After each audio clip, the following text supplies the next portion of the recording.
Hello and welcome to another edition of the Corvive College Coaches Corner, where each and every week I try to make sure that we touch base with a head coach or a college coach across all levels and divisions. Today we are going to be joined by U.S. Naval Academy head coach Chuck Ristano, and Chuck's career has been illustrious with regard to pitching first at Sacred Heart as a student athlete, and then on to Temple, stops at Notre Dame over 12 years, and then Florida State, and now the U.S. Naval Academy. Chuck, thank you so much for taking the time to join me today. Thrilled to be chatting with you. Thanks, Walter.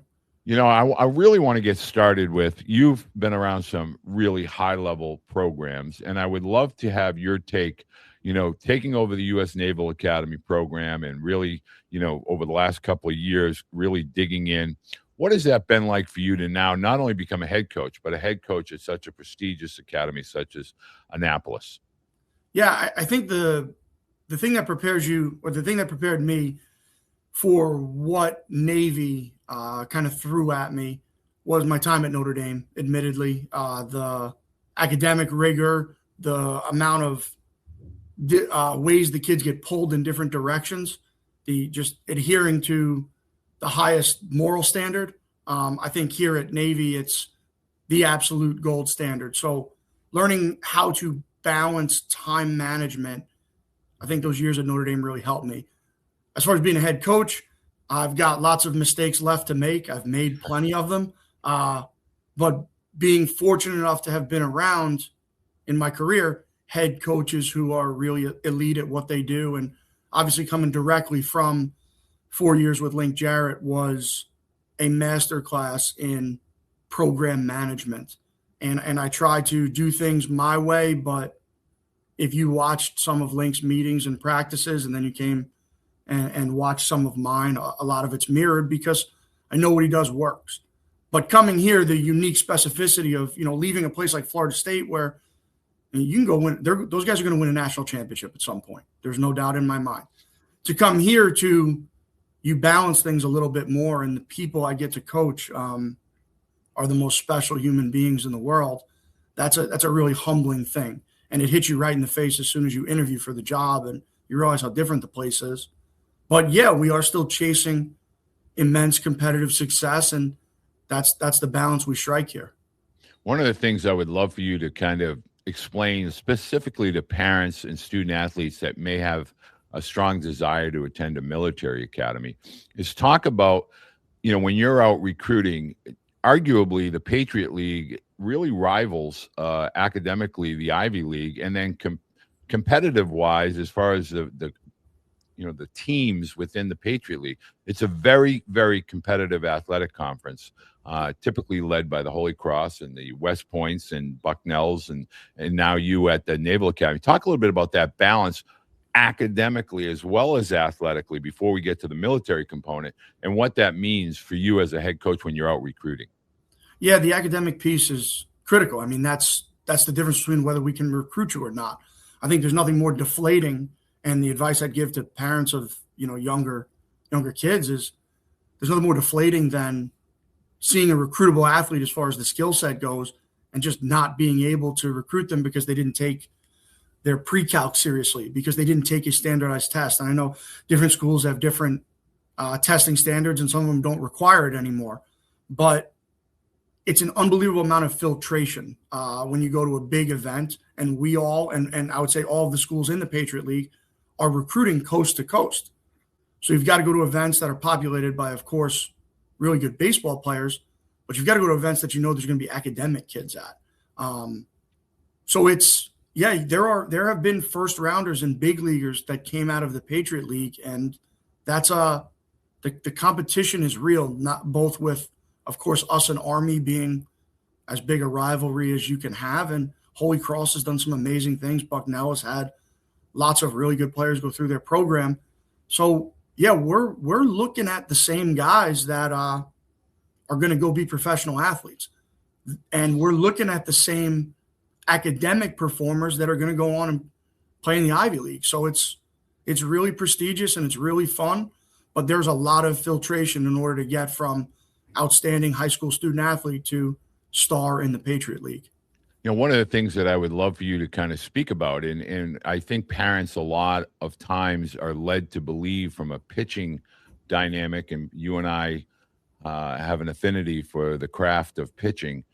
But I would love for you to share that at every level of college, particularly now within the Patriot League, but having the ability to throw different pitches to different locations, it's not just a velocity dynamic. As much as parents are being led to believe it's about throwing 90, 90, 90, the craft, and you were an ultra, what I would call an ultimate warrior. I remember you at Sacred Heart. That was when I was a coach at Becker College way back in the day. And I remember talking, Maz and a few other people in and around the Sacred Heart program. But you were the consummate pitcher that could throw to spots and compete.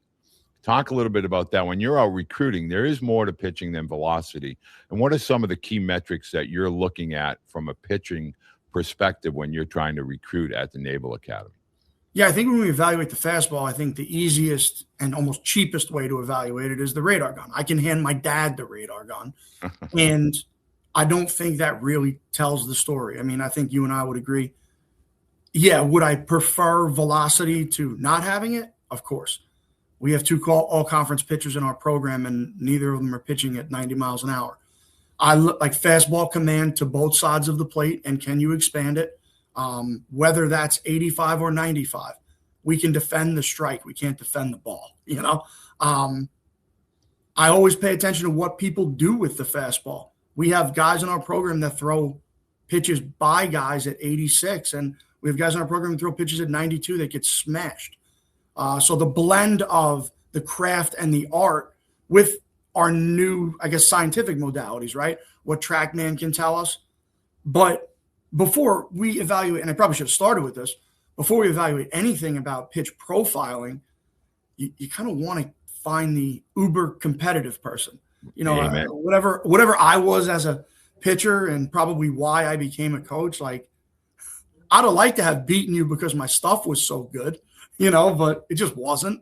And I think you tend to recruit players that you can connect with. And I really and I'm at a place where competition in every form and fashion is right in front of your face. So yeah, the guy who I'm just not going to let you step on home plate. Like, I'm just fine. You can score one. You're not getting two. Runner on third, less than 2 outs. Like, I'm going to make you punch out. And that's the stuff that you have to be really thorough in recruiting to see. That can't really show itself in a showcase. Does your team win when you pitch? Like, I ask our assistants that all the time. When you've seen this kid pitch, does this team win? Like, how does he behave in the dugout? Does the team take his personality on? Like, this is like the art of recruiting. And I'm not saying we've got it right, but it's something that I've paid immense attention to. When we start talking about the craft of pitching, the fastball, in the absence of elite velocity, but with command coupled with an above average secondary pitch, is just as effective. Right. The secondary pitch that you can throw in the zone that guys swing and miss at, good. Are they chasing it? Is there the presence of – it doesn't have to be a breaking ball. It can be a changeup. So, we have plenty of guys who at the college level are wildly successful with a 65% secondary pitch rate and a fastball. So there's so many ways to blend constructing a pitcher's arsenal and then constructing the composition of a pitching staff. That was something that I thought was really fun at Notre Dame that we did. And we had some pretty high-level arms, but it was lefties from every angle. It was righties from every angle. I like anomalies where, like, the little guy with the riding fastball and the low slot guy with the straight fastball, just things that are tricking the hitter. Again, that goes back to that's the canvas we're painting on, right? Like, we're not painting pictures. Our canvas is the composition and construction of a pitcher and our pitching staff. So putting like a bow on it, I mean, fastball command to both sides and up, a secondary pitch that you can land and expand that people swing and miss at. And if there's just the presence of the third pitch that maybe you only throw once in a while, that just keeps people off your best two out-getting pitches, that none of that mentions velocity. Right. Would I love to have it? Of course. But that's kind of how we construct it. I would love for you to give your perspective now that you're a couple of years in. What is it like being around student athletes that ultimately are training for a different profession over and above baseball, which is, naval officers, commanders, leaders, people that are going to make sacrifice, maybe for 4 or 5 years or beyond. What is that like being around a locker room where the talk isn't necessarily just about Major League Baseball or minor league baseball? It's about a career within the military. I mean, I think the word gets overused when you say like humbling, right? I have the unique dynamic. The first team meeting of my first day as a head coach and the first team meeting of every year will be, let's just pull the curtain back right now. Like, here's your head coach. I've seen everything you can see in college baseball. The level of admiration I have for my players is unique. Not many coaches can stand up in front of their guys and say, man, like, you made a decision I couldn't make when I was 17 or 18 years old. So what you are to me is the most rare air, and I've never seen most of you even throw a pitch. These guys are leaders, but I think the misconception is they're robotic. Or you've got just a group of Navy SEALs in the locker room who are just stone cold. We have some of those guys. Like, you don't want to get into a brawl with some of those guys. But we also have like regular young men who are learning their leadership voice, and some of their leadership style is not quite as aggressive as people might think it is. But what they confront on a daily, like the sacrifice of serving your country, of course, that's real. But even just within the college construct, you're sacrificing time and away from your family, and you're sacrificing time on the field. The good thing for us is every second of every day here at Navy, you're chasing some form of excellence, whether that's academic, whether that's discipline, or when we're on the baseball field, the skill development and excellence. And when that is your entire day, you can almost weaponize the struggle academically to apply to the struggle you might find on the baseball field. So these guys are chasing excellence holistically, and that's what makes it so much fun to be around them. Like, nobody settles here. Everything is about the best version of you right now. And if you're not that, we need to find a way to get you there, and these guys are motivated to do that. One of the things that one of the topics, especially in today's world of college athletics, that parents are struggling with is the world of prep/post-grad school. And I would love for you to talk not only from the baseball perspective, but really all sports within the military academies have been using the post-grad world for, decades. Talk a little bit about that role, and if a student athlete were to need that from a academic perspective or potentially academic and athletic maturation, is that something that you are working with various schools in and around the area of the East Coast that helps students prepare for Annapolis? Yeah, I think it's an incredibly valuable resource. And again, if I was going to give a piece of advice to anybody, I would say if that comes up and somebody says, hey, this might help your son or daughter, like, that 1 year at prep school is such an investment in order to be prepared to take on the academic rigor. And here at Navy, it's not just academic rigor, but I think that year, if used properly, to acquire the skills like time management, another year of, if we're talking the academic spectrum, right, physicality and skill development.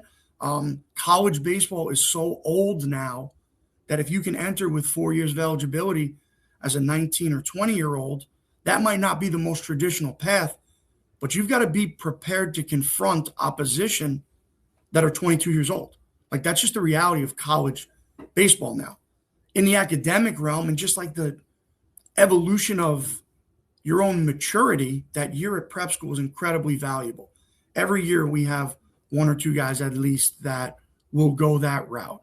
And I think it's, not to speak for them, I think it's the same at West Point, and a lot of premier programs are taking gap year guys. So there's never been less of a stigma against a prep or a gap year guy than there is now. I think we've all learned how valuable it can be. And if you look at our roster construction, our starting catcher, the Patriot League Rookie of the Year, one of our starting pitchers. Let's see, I'm looking at my board here. One of our best hitters, two of our best relievers, they're all prep guys.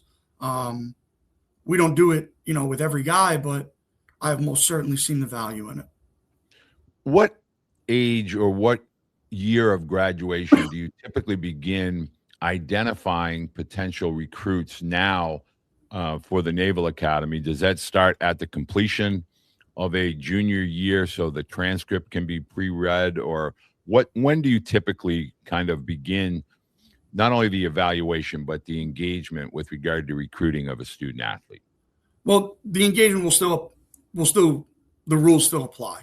So the 27s, we're well on our way in the 27 class. I think we've got 6 or 7 commitments there, and we're in the identification stage for the 28s. We can't communicate with them yet.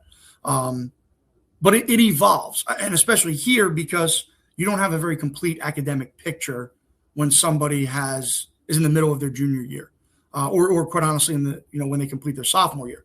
The good thing for us, is once we get involved and we're able to communicate, we're able to help. And I would say this about most high-level academic institutions. We're able to help tell the kid, hey, here's what you need to do. You weren't going to take calculus. Well, hey, you've got to take that if you're going to come to Navy.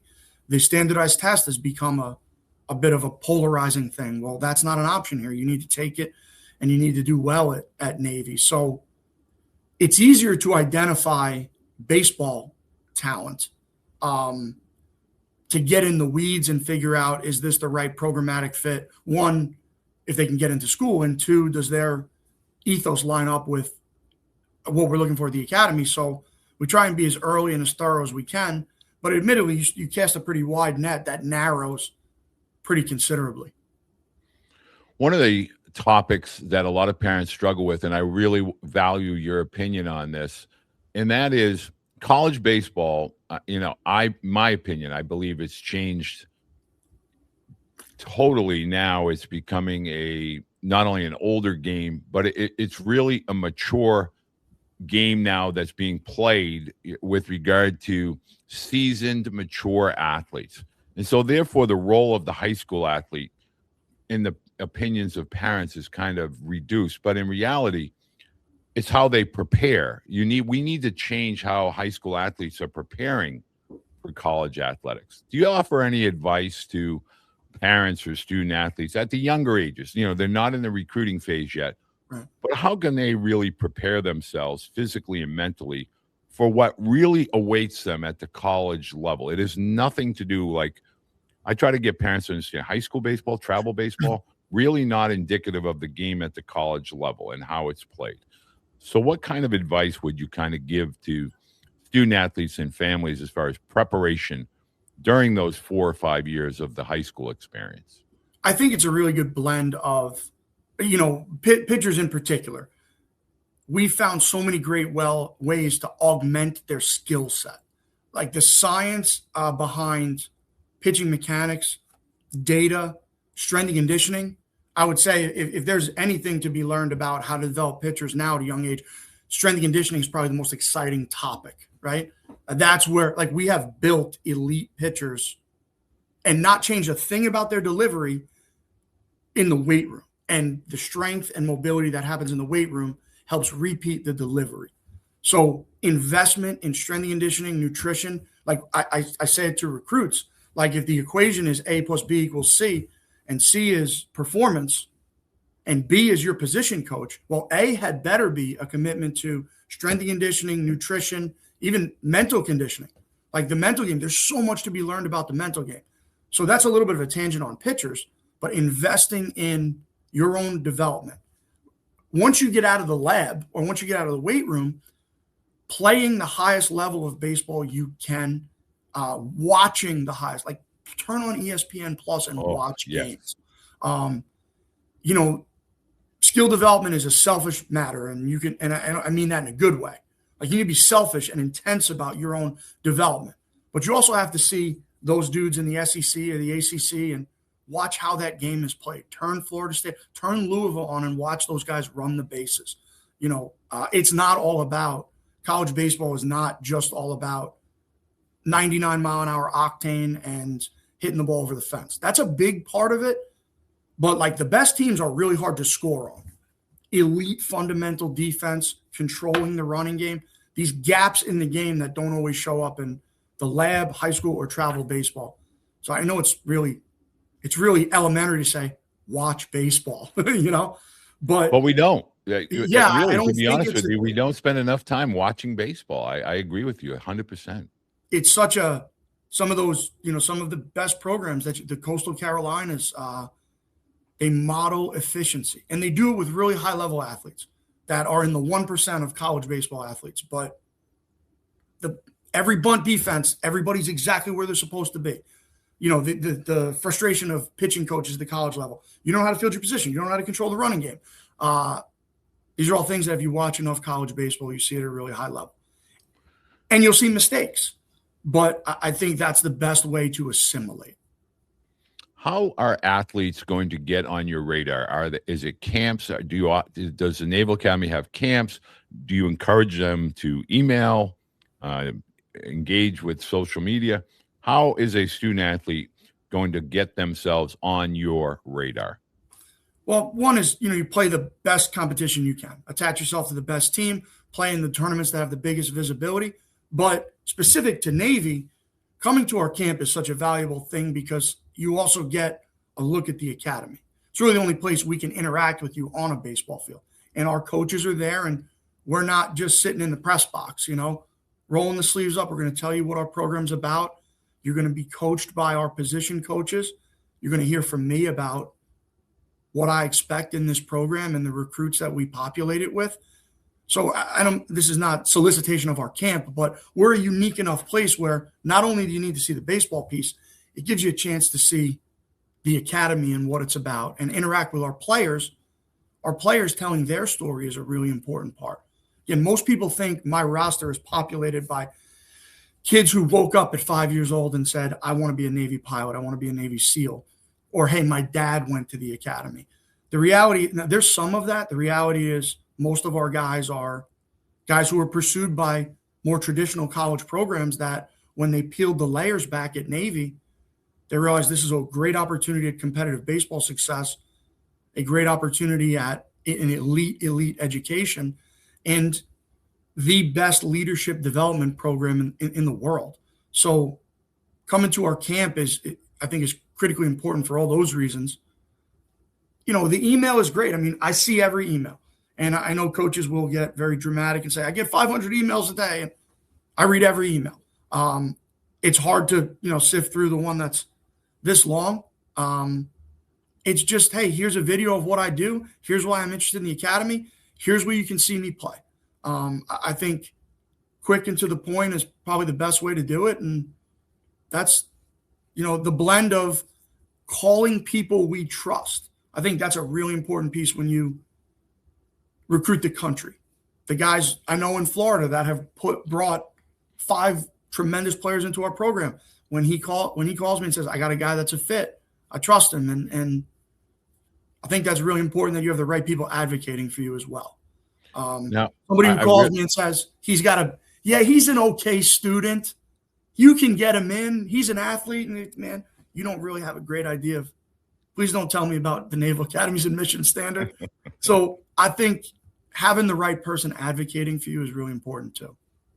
Now, I was going to finish with that, but I do have to ask this question because I'm a big believer in it, and I won't take up too much more of your time.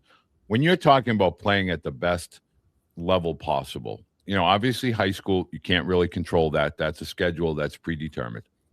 But during the summertime, would you agree that there is now in place, particularly with college summer leagues that are allowing high school graduates and even some on the horizon that are going to allow rising high school seniors to participate, challenging yourself against older student athletes at whatever level you may be playing at will serve a purpose when the time comes, both at the high school and more importantly, the college level. Would you agree with that?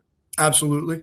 And I mean, reduce it all the way down to like you and your older brother when you're 5 years old. If you're playing hockey in the street and your brother's buddies are there at 9 and you're 5, by the time you get to be 9, you're going to be pretty good. So I know that's a little bit of a ridiculous comparison, but you don't get any better if you don't challenge yourself. Like being the biggest fish in the smallest pond doesn't get you anywhere. That's the essence of the Naval Academy. This is they call the cauldron. You get dropped into this place of 4,400 people who are pursuing the elite of the elite, and then you sprinkle 36 varsity sports in here. People who are pursuing Division I championships. I think that's what produces what we produce, and then to take that to the high school baseball ready for college. If you're not challenging yourself, I don't know that you'll ever get the most out of yourself. I think that's absolutely correct. Now, you can tell that Coach Ristano and I have grown up in the Northeast. He of Long Island, I of Boston. But, when you're 5 or 6 and you're scrapping with 9 or 10-year-olds, you'll figure it out. It's been going on for centuries. Little League has been going on for decades. 10s against 12-year-olds and 15s against 18-year-olds. Heck, I played Ronnie Darling when I was a sophomore and he was a freshman at Yale. I mean, you got to be able to challenge yourself, and I'm so glad, Coach Ristano, that you were able to share that with us. But first, thank you so much. I know we're in season, and I know you have a really busy weekend ahead. Best of luck this upcoming weekend, and thank you so much for taking the time to join us today. This was a lot of fun. I really appreciate it, Walter. Thank you so much. Athletes, electrolytes matter, but you got to choose the right electrolytes. If you look at the sugars, 34 grams, the dyes, all the things that's not good for you in this product, this is a hype product. If you look here at the electrolytes made by Corvive, it's got the right amount of magnesium, sodium, potassium, zinc, kosher salt. It's got vitamin C to help with the immune system. I'm telling you, if you want to stay on the field, you want to perform at your best, you want to recover well, this is the product that you need to choose to fuel your body as an athlete.